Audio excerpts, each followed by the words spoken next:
Money is more powerful.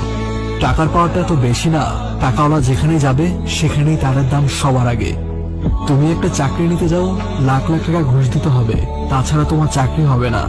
তোমার আকাশ সমান যোগ্যতা থাকলেও যদি তোমার কাছে টাকা না থাকে, কোনো মূল্য নেই সেই যোগ্যতার।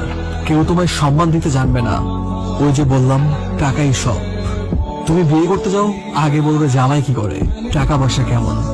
যদি বড় বড় বিল্ডিং ওয়ালা হয় তাহলে আলহামদুলিল্লাহ, আর যদি টাকা না থাকে বেকার হয় তাহলে বলবে আমার মেয়েকে এখন বিয়ে দিব না। ভালোবাসা মানুষটাকে দামি দামি গিফট দাও, দেখবে তুমি পৃথিবীর সেরা বয়ফ্রেন্ড বা গার্লফ্রেন্ড। আর টাকা না থাকলে তুমি একটা ছোট লোক, চাও তোমার সাথে ব্রেকআপ। তুমি হাসপাতালে যাও, টাকা থাকলে তোমার সিট সবার আগে, আর টাকা না থাকলে নিচে পড়ে থাকলে কেউ ধরবে না।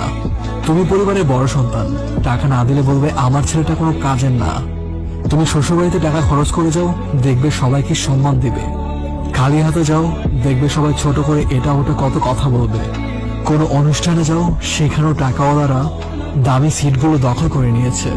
তুমি বেকার, তোমাকে কেউ জিজ্ঞেস করবে না তুমি খেয়েছো কিনা। কিন্তু তুমি টাকাওয়ালা হও, সবাই ফোনের পর ফোন দিবে খাওয়ার জন্য। বেকার অবস্থায় যখন তোমার টাকার প্রয়োজন হবে, তখন তুমি কারো কাছ থেকে টাকা পাবে না। কিন্তু তুমি টাকাওয়ালা হও, দেখবে সবাই ফোন দিয়ে বলবে টাকা লাগলে বলিস। কারণ ওই যে একটাই, টাকার পাওয়ারটা আসলে অনেক বেশি। তাই টাকার পেছনে ছোট, দেখবে মানুষ তোমার পিছনে ছুটবে। এটাই বাস্তব।